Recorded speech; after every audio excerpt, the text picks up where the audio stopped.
waaye ba ñuy nas seen complot xalaat nañ lu bari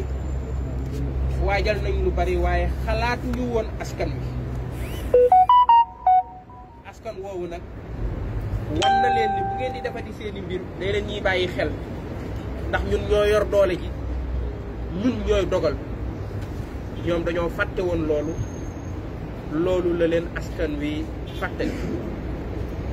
keroog ba ñu jógee ñun waa FDS dugg ci xeex bi dañ ko defoon au nom des principes ak ay valeurs yoo xamante ni moo tënk suñu parti moo tënk suñu manifeste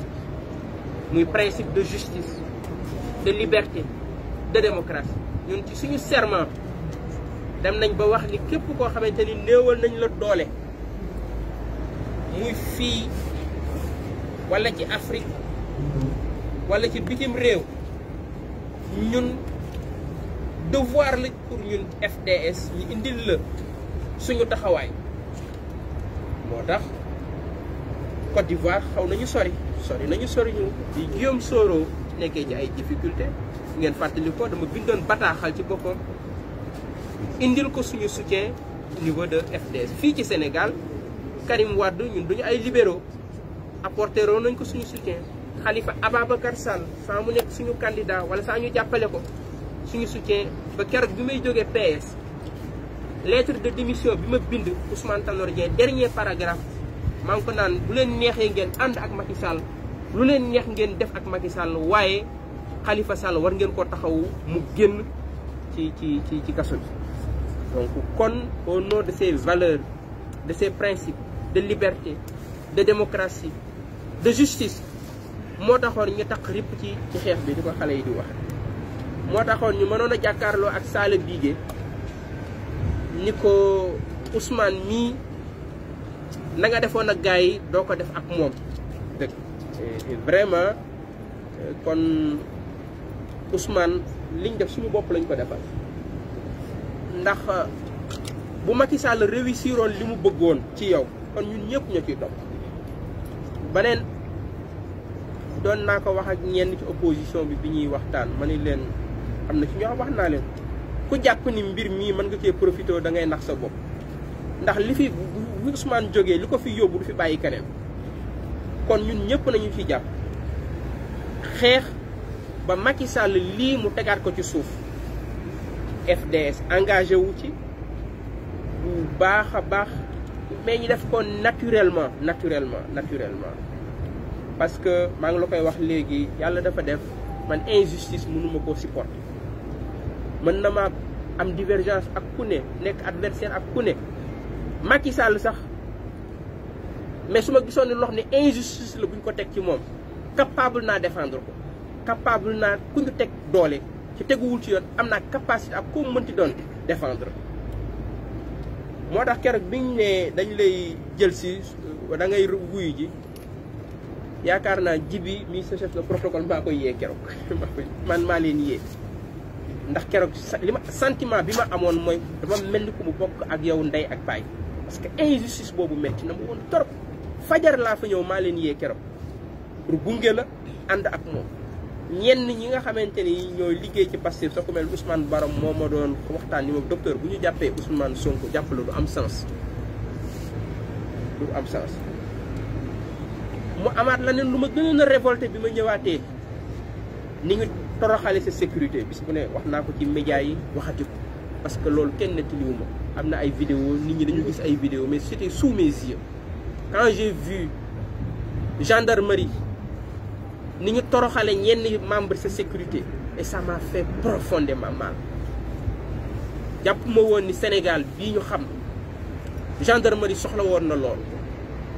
et jour boobu laa ne bu fekkoon maa ngi woon 100% ci xeex bi léegi maa ngi ci 200 ba 300% parce que image yooyu métti woon na ma trop et waaye yàlla may ñu ci ndam ba li ñu ci bëggoon mooy Macky Sall du gañ a xeex bi ba nga libre ci mën a ñibbiwaat sa kër mën a dellu ci sa njaboot kon loolu ñu ngi ciy sant yàlla di ci sant askan wi di wax askan wi rek nañu yokk taxawaay nañu yokk mobilisation xeex bi day doog a tàmbali rek am nañu des ci kaso bi te yéen waa FDS xam ngeen leen seeni partenaire Guy Marius Sagna mon ami mon frère mon camarade Guy Marius Sagna mi ngi encore ci kaso bi kon xeex boobu nekkul ni day tàmbali lépp lu ñu mën front bi mën ko muy M2D dinañu ko def ngir ñi nekk ci kaso bi muy ñi nekk ci bokk ci mouvement sociaux yi ak mouvement citoyen ñi bokk Pastef ak fu ñu mënti bokk rek sénégalais yi nga xamante ni jàppoon nañ leen ci defuñu dara gor yi ñu jàppoon ñoom ñëpp ñu mën leen a bàyyi ñu mën a ñibbi seeni kër ca front bi M2D taxawaay bi mu ci war am dina ko am li xew démb suivre ngeen ko xalif bi ñaan na ñu bàyyi mais jàpp nañ ni ci boppam fan yi di ñëw Macky Sall dina dégg jéem leen a bàyyi mais su leen bàyyiwul it lañ daan def ci ay mobilisation dinañ ko continuer ndax dal stabilité boobu ñuy wax mënul dellu si ludul ñi nga xamante ni ñi ngi ci prison yi ñi ngi ci kaso yi ñu bàyyi leen ñu mën a ñibbi di yëkkati aussi sama njaal jagleel ko ñëpp ñi nga xamante ni ñàkk nañ ci seen bakkan c'est des martyrs de la démocratie, martyrs de la liberté, martyrs de la justice. lu metti la ndax ay ndaw la yoo xam ne yaakaaru ay famille lañu woon yaakaaru askan wi la waaye xeexu démocratie ak xeexu justice léeg-léeg mooy laaj lu mel noonu et ñi ngi jaal seeni njaboot di jaar seeni wayjur di jaal askan wi yëpp wax ni ñooñu ñàkk seen bakkan ñun de dañ leen war a sargal waaye jàpp naa ni sargal leen mooy di leen fàttaliku mooy di tudd seeni tur waaye mooy ñu nit ñu mën a xam li tax ñoom ñu ñàkk seen bakkan sasu rëy la boo xamante ni mi ngi ci suñu bopp mi ngi ci suñu kaw. C'est pourquoi ils ont donné leur vie pour la démocratie, ils ont donné leur vie pour la justice. loolu waruñu ko mus a fàtte benn yoon kon li ñu war mooy ñu góorgóorlu bis bu nekk ba mu gën a yaatal démocratie ci réew mi ba gën a yaatal justice ci réew mi ba gën a yaatal liberté pour réew mi ndaxte seen dee nag warul nax saay. Et comme disait le vieux Abraham Lincoln, que ces morts, décidons-le fermement, ne soient pas tombés en vain. Que cette nation soumise à Dieu renaisse dans la liberté et que le gouvernement du peuple, par le peuple et pour le peuple, ne disparaisse jamais de la surface de notre pays. noonu rek lañu leen mën a rendre hommage. kon Ousmane ñu ngi lay gërëm yak sa délégation yëpp ca nga xam ni di ko wax askan wi yëpp FDS Sénégal moo ko ñor ak ñëpp ñi nga xamante ni am nañ yitte ci réew mi ñëpp ñi nga xamante ni am nañ yitte Sénégal changé ak fu ñu mënti nekk ak fu ñu mënti bokk ak lu ñu mën a gëm ñooñu nañu xam ni ñooñu dinañu gis ay alliés ci FDS. et jàpp naa ni daal loolu na nga ma ko waxal waa Pastef ñu xam ni dañuy doog a tàmbali am na yeneen ak yeneen doo xam dinañ ko gën a xóotal ci boppam ba ñu gën a taxaw ngir suñu réew ngir suñu démocratie ngir suñu justice waaye ñu taxaw ba xar kanamu réew mi ñu mën ko changer ba Sénégal mën a am taxawaay bu rafet a rafet. loolu laa bëggoon a yëkkati ci kàddu ginnaaw bu ma la dalalee ci au nom de tous nos camarades ñi nga xamante ni ñenn ñi ñu ngi ci biir réew mi ñeneen ñi ñu ngi ci bitim réew wax la gërëm la ci tànk yi nga xamante ni tànk mbokk la tànk jàmm la ñëw fii ci kër Guelwaar ca loolu lépp wane noo toll rek ndaxte ni ko Assane wax du bor ci nekk sa bopp nga ko defal soo ko deful woon it kenn du la ni lu tax defuloo ko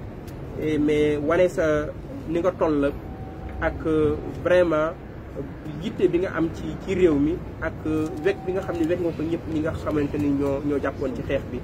moom moo waraloon sa tànk yi jërëjëf asalaamaaleykum wa rahmatulah. Merci. Je voudrais tout d'abord dire tout le bonheur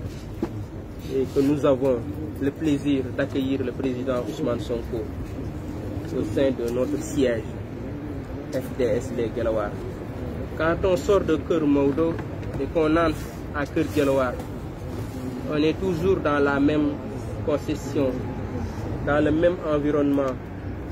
dans la même maison. Cette maison a été fondée sur des valeurs, sur un socle de valeurs de justice, de liberté, de démocratie. Nous ne devons jamais l'oublier. C'est la raison pour laquelle, dans le manifeste de FDS, il est mentionné que FDS est un mouvement démocratique, que FDS est un mouvement patriotique, et que FDS est un mouvement nationaliste, un mouvement progressiste. Et je pense que ces mêmes valeurs, nous les retrouvons aussi dans le parti PASTEF. C'est pourquoi c'est un réel plaisir de vous accueillir, mais aussi vous dire que lorsque nous nous sommes engagés dans cette affaire, dans ce complot, et nous avions dès le début de cette affaire l'intuition, le sentiment que c'était un complot. Ourdi une machination, ourdi par le régime de Macky Sall en vue de liquider un adversaire politique devenu simplement gênant. Et c'est le même procédé, parce que M. Macky Sall, toujours, lorsqu'il a devant lui un adversaire politique, ce qu'il fait, c'est instrumentaliser la justice pour le liquider. Et dès le début, nous avions ce sentiment. Et finalement, les événements nous ont donné raison. Et c'est pourquoi nous encourageons, nous félicitons le peuple sénégalais. Et parce que ce peuple a montré encore une fois de plus qu'il est souverain. Il est le détenteur du vrai pouvoir, du pouvoir absolu, de ce qu'on appelle le pouvoir du peuple. Et il l'a exercé ici en disant à M. Macky Sall, cette fois-ci, ça ne passera pas. Lorsque nous avons pris position pour défendre M. Ousmane Sonko, ça n'a pas été facile. Nous avons subi toutes sortes de pressions. Beaucoup de gens m'ont appelé, des amis, des gens partout. Est-ce que vous savez ce que vous faites? C'est une affaire privée. J'ai dit, il n'y a rien de privé dans cette affaire. C'est un complot, simplement en vue de liquider un adversaire politique. Et l'histoire nous a donné raison, monsieur le Président. Et c'est la raison pour laquelle donc, je félicite le peuple sénégalais. Je remercie le peuple sénégalais et je m'incline devant la mémoire de tous ceux qui ont perdu leur vie dans cette affaire. Et toutes ces victimes sont nos martyrs, sont les martyrs de la liberté, de la démocratie, de la justice. Et nous ne devons jamais les oublier. Leurs noms doivent être inscrits sur le cadran de l'histoire. Ils doivent être célébrés. Nous devons les porter dans notre cœur. Nous devons les célébrer toujours. Mais la meilleure manière de célébrer ces martyrs, la meilleure manière de leur rendre hommage, c'est de ne jamais oublier ce pourquoi ils ont décidé de donner leur vie. Ils ont décidé de donner leur vie parce que c'était des patriotes, parce qu'ils voulaient défendre leur pays, parce qu'ils voulaient défendre la justice, parce qu'ils voulaient défendre la démocratie. C'est la raison pour laquelle la meilleure manière de les célébrer, c'est nous, cette génération, cette nouvelle génération, c'est de tout faire pour radicaliser la démocratie au sein de notre société, pour élargir, approfondir la démocratie, faire de telle sorte que l'idéal de la démocratie, de la justice soit une réalité au sein de notre société. Et cela nécessite un engagement, cela nécessite des réformes, cela nécessite une transformation en profondeur de nos institutions politiques pour les rendre plus justes, plus démocratiques. Et c'est pourquoi ce qui s'est passé, ça ne doit pas ressembler à ce qui s'est passé un certain 23 juin, ou bien ce qui s'est passé à Obélisque, ce jour-là où nous avions perdu notre camarade et ami Mamadou Diop. Dans 10 ans, dans 20 ans, le Sénégal doit avoir un autre visage au nom de ces jeunes-là qui ont perdu leur vie dans cette affaire. Et je voudrais vraiment m'incliner devant la mémoire de toutes ces victimes. Monsieur le Président, FDS était engagé dans ce combat au nom de la justice, au nom de la démocratie, de la liberté. Je voudrais rassurer tous les Sénégalais que nous avons compris le message qui nous a été envoyé. Un message très simple. Vous devez être ensemble. Ce message-là, nous l'avons compris. Et que nous ferons tout pour rester ensemble. Et parce que comme le dit les pèlerins d'Emmaüs, il se fait tard, la nuit est noire, restons ensemble. Nous devons rester ensemble, faire bloc, nous rassembler autour du Sénégal pour protéger le Sénégal, pour défendre le Sénégal, pour défendre la démocratie, porter un grand projet pour notre pays, pour nous, pour notre pays et pour les futures générations. C'est un réel plaisir donc de vous accueillir avec votre délégation et vous dire merci au nom de tous mes camarades d'ici et de la diaspora pour le déplacement effectué pour venir ici au sein de notre parti. Bon, merci Babacar. Je pense que le maître mot c'est restons ensemble pour défendre la démocratie mais également pour changer le visage du Sénégal. Et ce message-là, je suis sûr qu'il sera entendu. Donc, ci loolu, président Ousmane Sonko, ñu ngi lay jox kàddu gi.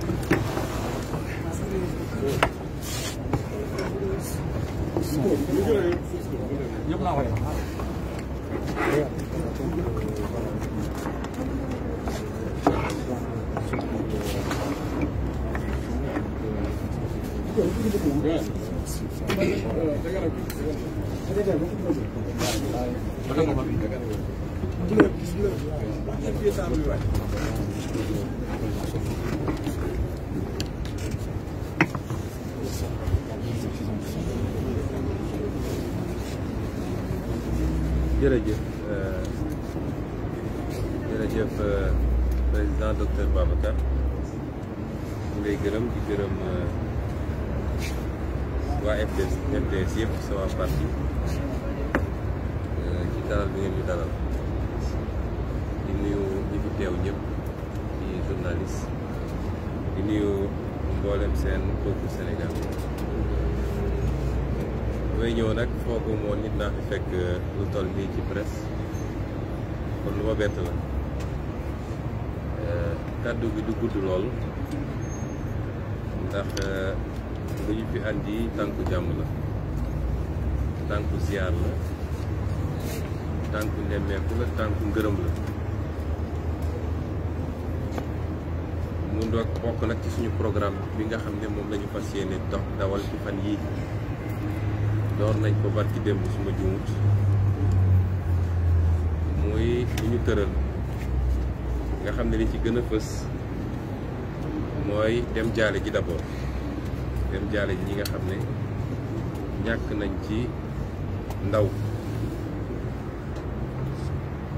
démb jaale si nañu fii Cambérène jaale ji Parcelles Assainies tey suba dem nañu jaale ji Kër Massar ak Yëmbal fépp foo xam ne bakkan rot na fa muy Casamance Bignona muy Ndofane ba ci Diaobé am nañu yéene doxantu ba foofu dem bokk naqar bi ak seeni waajur bu ñu amoon lu ñu gënal sax kenn ku ne ci ñoom bañ lay defar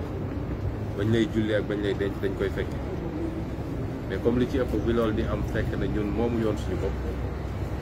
moo tax ñuy dox tànk yooyu.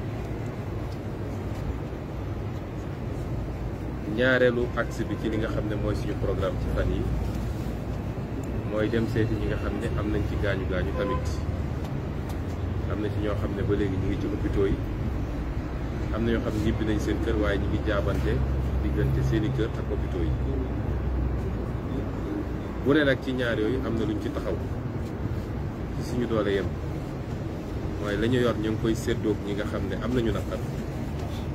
waaye amul kenn koo xam ne gaañu nga ci te tey sa paj sa transport sa lépp ñun yoruñu ko ak suñu doole ni mu néew kuñ ci opéré taxaw nañu ku ci war a jënd garab taxaw nañu parce que dañu jàpp ni nit ñi waruñ ñoo gën a gore comme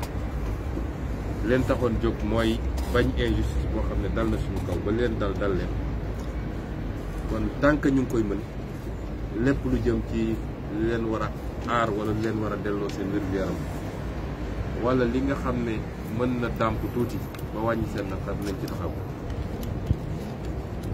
ñetteel bi ci programme bi mooy dem nemmeeku ziyaare ñi nga xam ne ñëpp nag bokkoon nag ñun xeex bi wala sax gën ñoo sonn ci xeex bi mooy tànk yi ñuy dox tey defe naa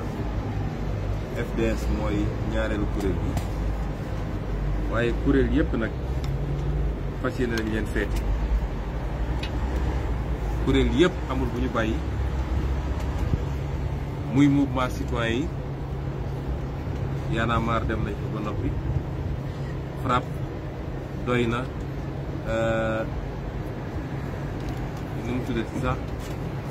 aar lañu bokk ñi nga xam ne yëpp ay mouvement citoyen lañ dinañ dem seeti leen waaye it ñi nga xam ne parti politique lañu ñoom ñëpp PDS ñoom Khalifa ñoom Girassi ñoom Malick Gakou ñëpp dinañ ne dem seeti nemmeeku leen nuyonteeg ñoom gërëm leen it ci seen taxawaay ci mbir mi donc tànk yooyu la ñu jóg ci programme boobu la ñu nekk. ñeenteel bi nga xam ne nag mooy suñu calendrier bi suñu agenda te mu jaral ñu lu ne mooy ñi nga xam ne Macky Sall teg na leen loxo ci anam yoo xam ne teguwul ci dëgg defe naa ëpp nañu fanweer ak juróom tey ñu nekk ci prison yi diggante Dakar Tamba Kédougou Ziguinchor ba Diourbel suma juumul ñooñu ñëpp ñu ko wéyal xeex bi ba ñu wàcc leen am nañ ci yaakaar nag ndax am na kilifa yoo xam ne ñu ngi ciy dox tànk te kilifa yoo xam ne la gëm nañ ni lu ñu jël rek mu sotti loolu yëpp nag day ànd ak ay ziar yoo xam ne à partir de semaine bee di ñëw fas yéene nañ ko def dem seeti kilifa diine yëpp bu jullit bu catholique ak bu leneen ba ci kilifa aada yi dem ziare leen kon loolu moo waral suñu teewaay fii lu tax nag FDS du lu ñuy prioriser naan diw moo ëpp solo diw moo tax ñu dem fii demuñu fii dafa fekk rek mënuñu gisandoo ñëpp lépp da nga koy teg ci temps bi nga disposé waaye dafa am loo xam ne FDS ak docteur Babacar Diop dañ koo wone ci taxawaay ci mbir mi mooy biñ coow li ne këtti na jon balaa kenn di ci àddu ba ci man mii nga xam ne may day mbir mi defe naa ci benn site laa njëkk a gis déclaration boo xam ne docteur Babacar Diop def na ko muy déclaration de principe waaye déclaration de soutien absolu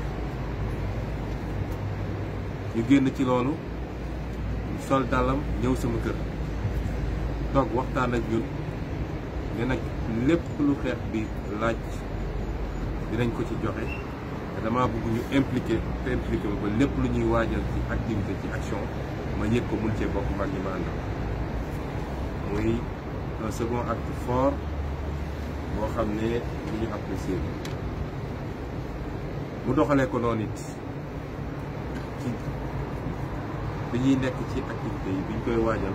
bi nit ñi di génn di xeex defe naa kenn jiituwu ko ci ak dem toog ci plateau yi communiquer ak Sénégalais yi defe naa mboolem seen communication yooyu boo ko booleeg ñeneen ak ñeneen ak ñeneen rawatina sama avocat Aïda Mbodj ak député yu mel ni Moustapha Guirassy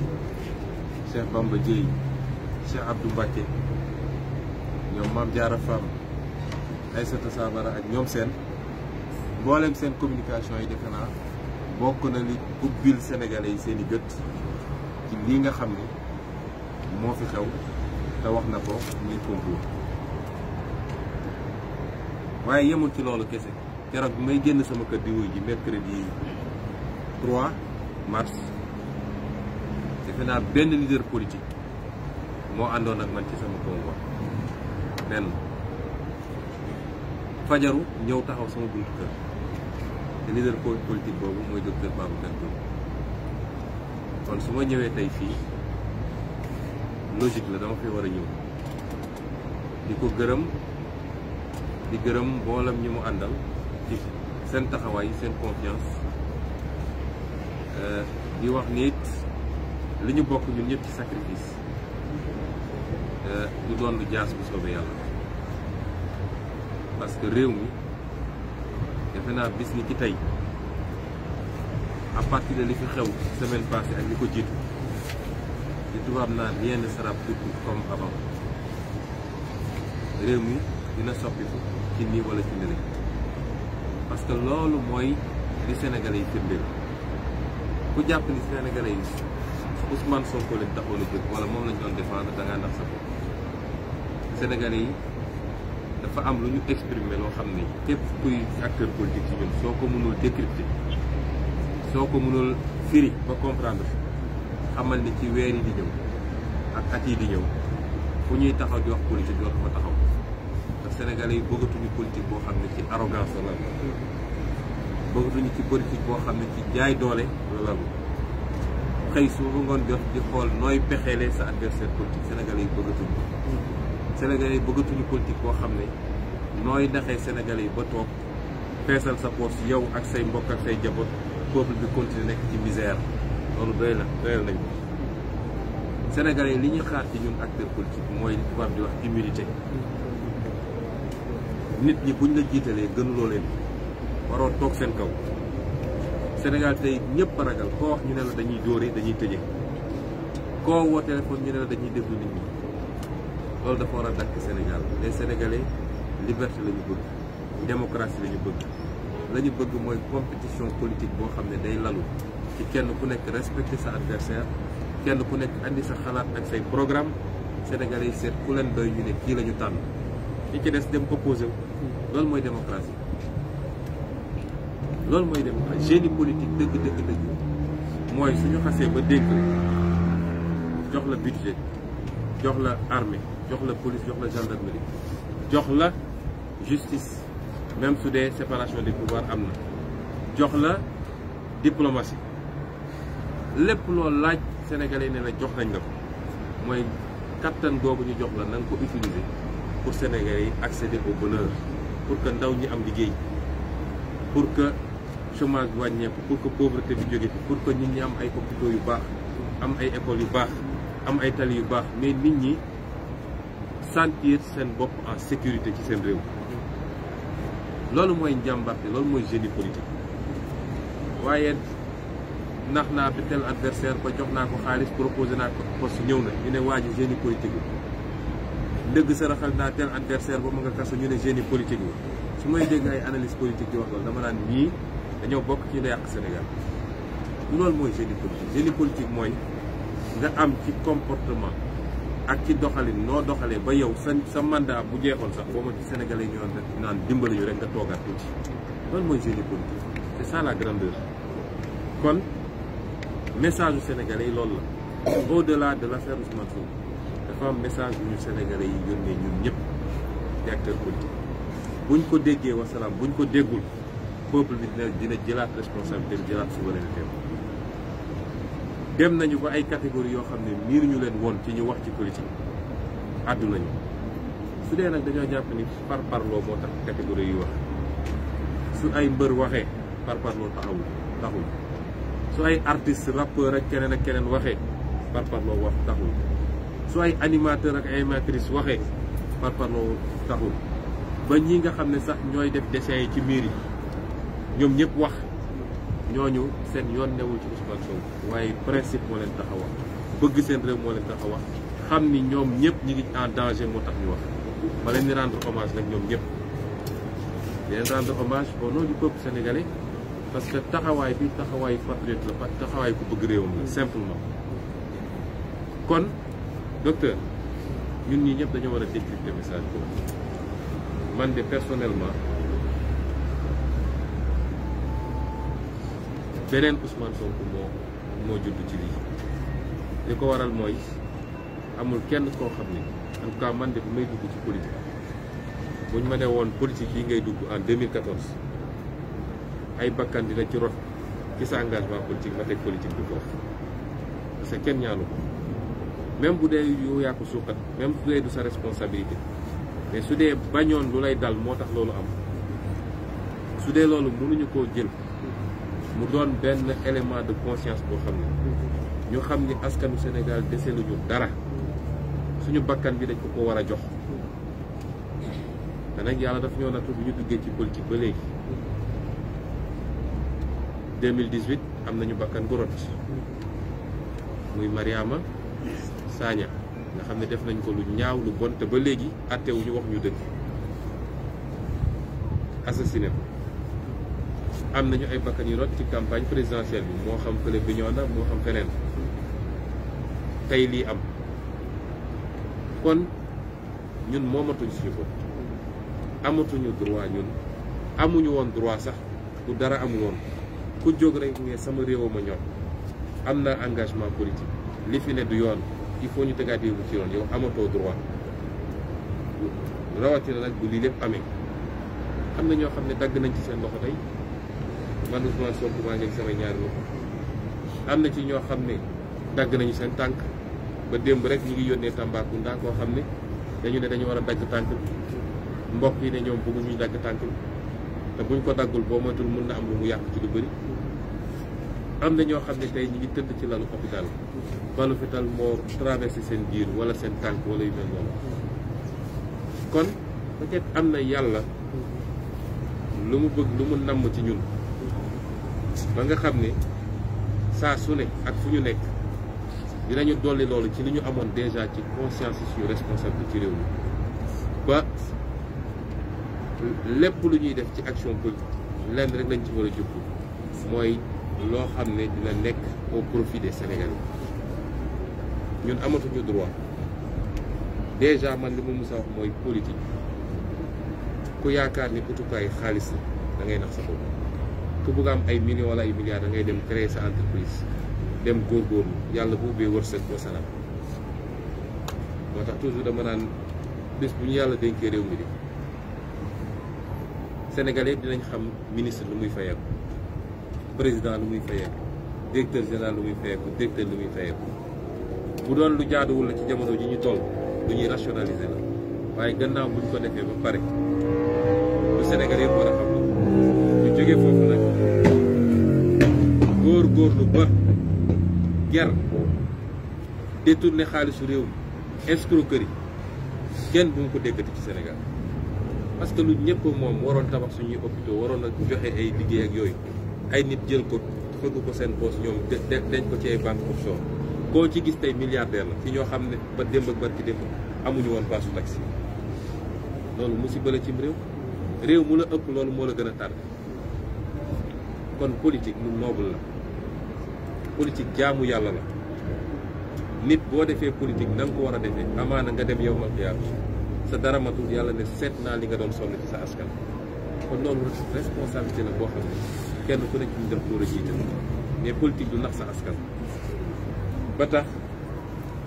loolu lépp ay jàngat la ñu war a jàngat ci lii xew désormais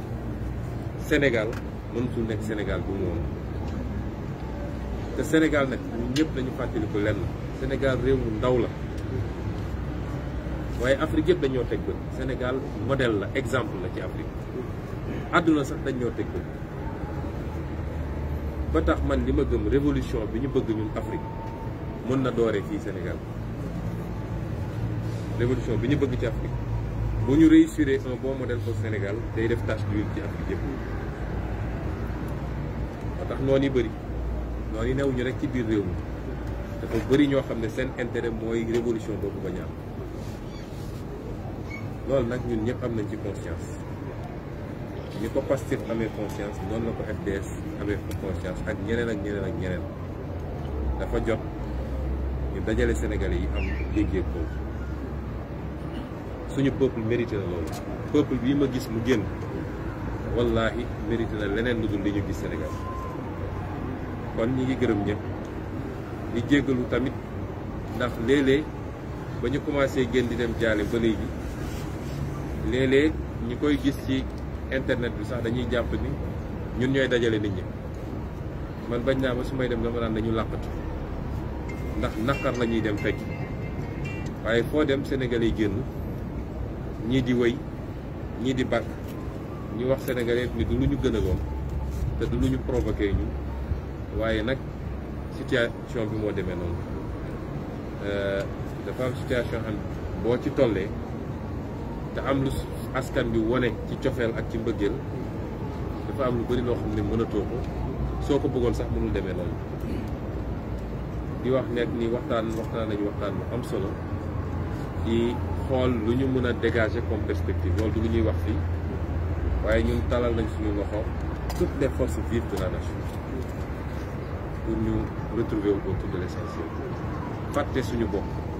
ñun suñu génération waruñu xool lu ñu bëgg lu ñuy wut parce que réew mu baax rek dafa am génération boo xam ne dafa sacrifié ñun waratuñu xool lu ñu bëgg lu ñuy wut waruñu seet fu nooy dañu war a sacrifié pour ce pays te loolu gëm naa ni FDS xam na ko ñun ñi xam nañ ko te suñ ci góorloo tuuti yàlla dinañ ci jàppale incha allah kon ñu ngi gërëm ñëpp di dellu gërëm suñu kilifa diine yi ndax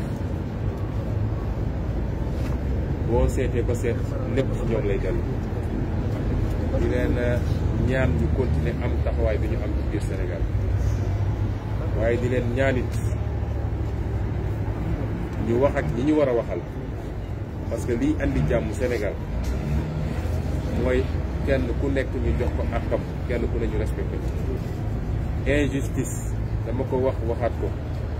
musul saxal jàmm cim réew jël liñ la dénk di dal ci kaw ku d'accordul ak yow ku àndul ak yow ci jamono yoo xam ne ku ànd ak yow bu defoon mbóosóor bu toll ni àdduna sax nga làq ko sa gannaaw loolu mënul andi jàmm cim réew te gëm naa ni suñuy kilifa mën nañ ci jàpp mën nañ ci àddu ba régler loolu donc defe naa mënoon nañ ko wax ci wolof rek mu yem ci ndax damaa faral di wax ni bu dee presse nationale rek ko fi nekk defe naa Sénégal ñëpp dégg nañu wolof dañuy wax ñi dégg français dëgg man ko wax wala faram-fàcce matuñu 5%. moo tax ci français bi di ngeen may rek ma tënk ko ci quelques secondes mooy de dire simplement que nous sommes venus rendre visite à notre frère, ami, partenaire, confident, le professeur Babacar Diop, président du parti FDS, et à tout son parti. Et que cette visite s'inscrit dans le cadre de notre programme actuel que nous déroulons. Un programme structuré autour de 5 points principalement. Il s'agit d'aller rendre visite,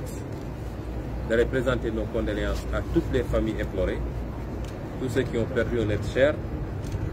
en considérant que tous ces êtres chers sont des êtres qui nous sont extrêmement chers également. Et ces visites, nous les avons démarrées depuis 2 jours à Cambérène, au Parcelles Assainies, à Keur Massar et à Yeumbeul. Nous irons à Ndofane, à Bignona, à Ziguinchor et même à Diaoubé. Présenter nos condoléances, partager la douleur des familles et surtout les rassurer que ces sacrifices ne seront pas vains. Que ce pourquoi ces jeunes, puisqu'il s'agit essentiellement de jeunes, de très jeunes même, ce pourquoi ils ont fait don de leur vie ne sera pas vain et guidera plus que jamais notre action pour un changement structurel dans ce pays. Le second axe, c'est d'aller rendre visite également à tous ceux qui sont blessés. Il y a des blessures assez graves quelquefois. Des gens ont perdu un œil, des gens ont perdu une main, d'autres ont perdu une jambe. D'autres sont aujourd'hui dans le coma, alités, avec des traumatismes assez graves, pour ne pas dire très très graves. Nous irons rendre visite. Nous avons commencé déjà à tous ces blessés. Nous leur apportons d'ores et déjà notre soutien absolu. Tous ceux qui ont été blessés dans ces événements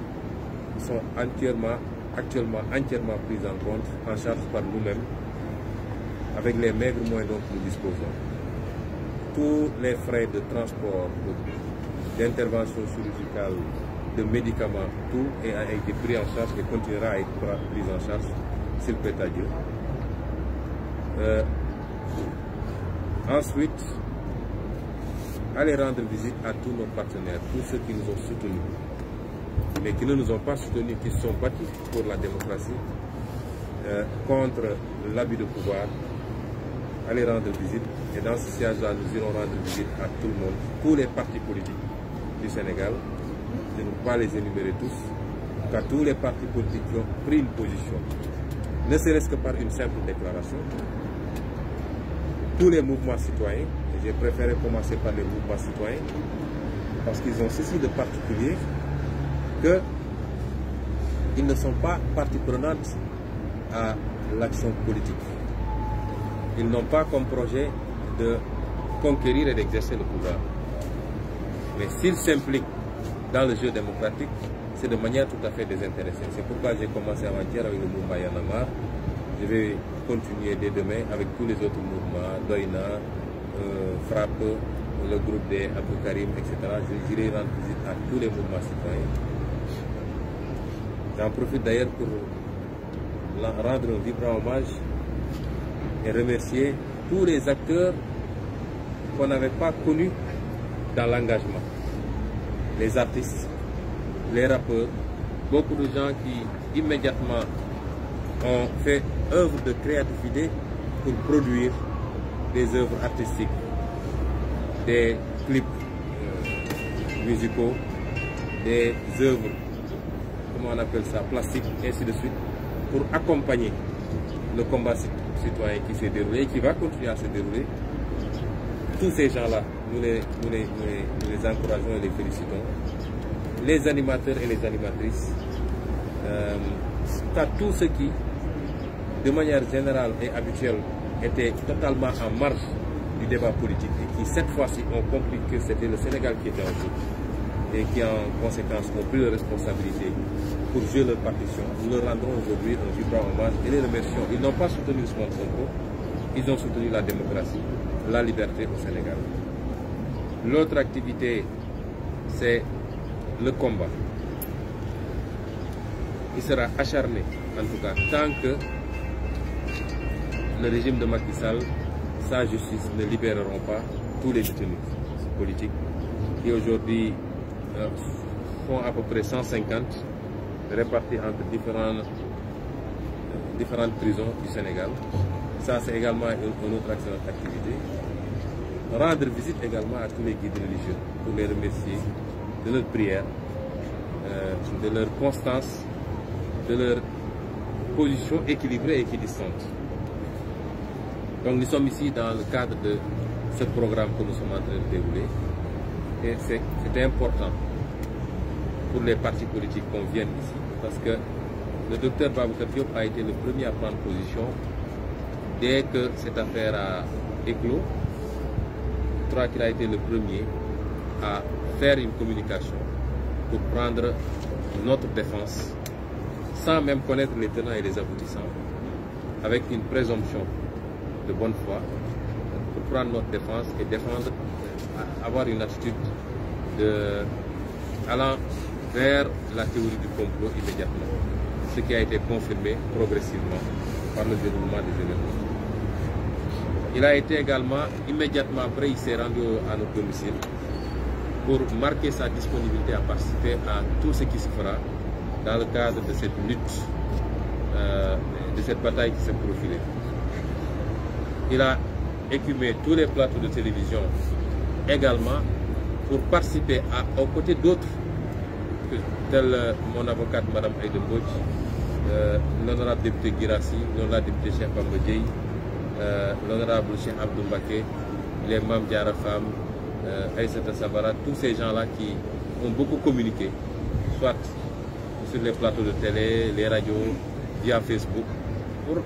apporter des éclaircissements aux Sénégalais qui ont fini par comprendre qu'on était en face d'un complot d'État savamment ourdi pour écarter un adversaire politique. Il s'en est pas limité à ça. Je crois que le 3 mars passé, le jour de ma fameuse convocation, il a été le seul leader politique qui s'est pointé à mon domicile pratiquement à 7 h du matin et qui a été dans notre convoi, qui a essuyé les grenades lacrymogènes en même temps que nous et qui a assisté à notre arrestation arbitraire. Je crois que, compte tenu de tout cela, ce n'est pas une surprise que je sois aujourd'hui ici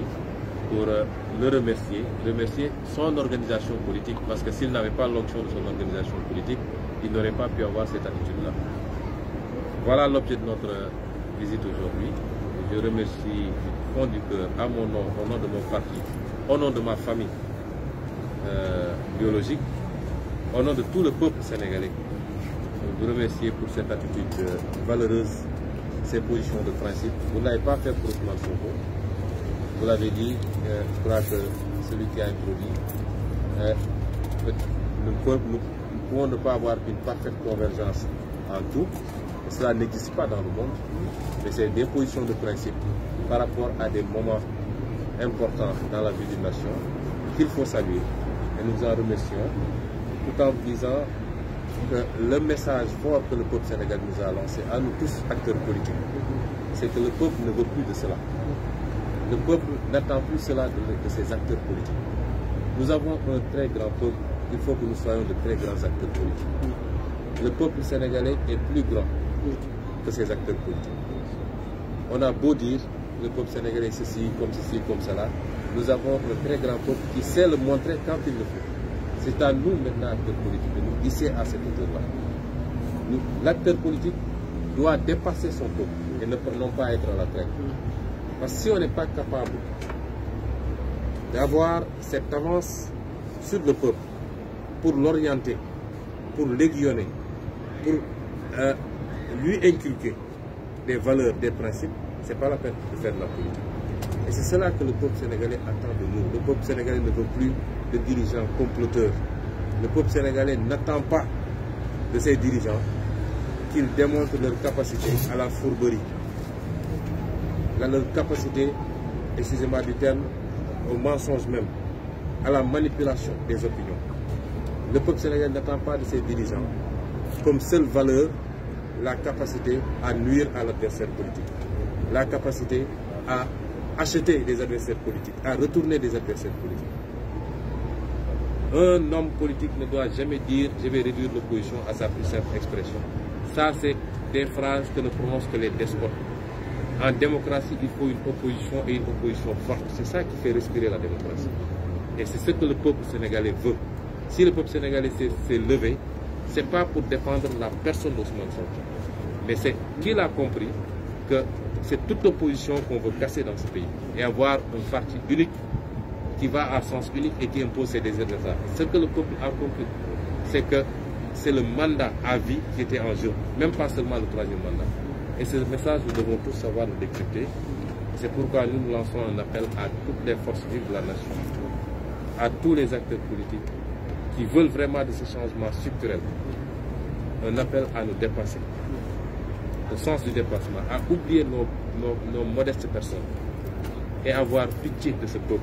qui mérite autre chose, à avoir pitié de cette jeunesse. Moi, ce matin, j'étais en condoléances, présenté des condoléances à Yeumbeul. En rentrant ici vers Cambérène, j'ai vu les jeunes qui suivent les véhicules pour vendre des noix d'acajou, des produits. J'ai pris un petit billet, j'ai donné à mon garde-corps, je lui ai dit donne-lui. Je n'achète pas, mais donne-lui, je lui offre. Parce que ces gens-là, ils sont très fatigués. Ils sont là du matin à la nuit, dans des conditions extrêmes. Et je sais qu'à la fin de la journée, il n'a pas 2000 francs. Pendant ce temps, nous avons une élite politique qui continue à s'enrichir de manière exponentielle, à vendre notre pétrole, nos ressources naturelles, à vendre nos ressources halieutiques, à surfacturer les marchés politiques, les marchés publics, à accaparer les terres. Comment on peut dormir la nuit après avoir fait tout ça?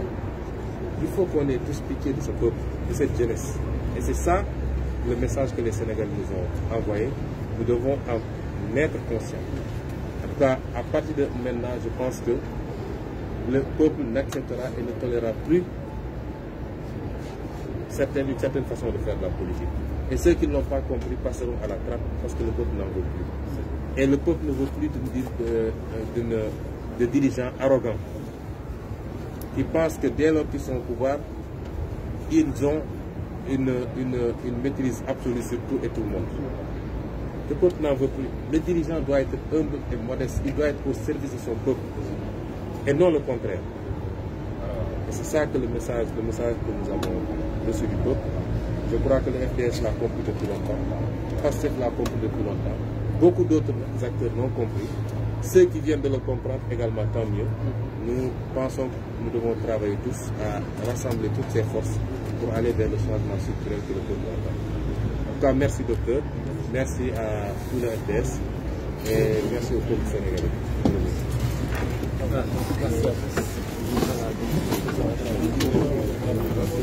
Merci.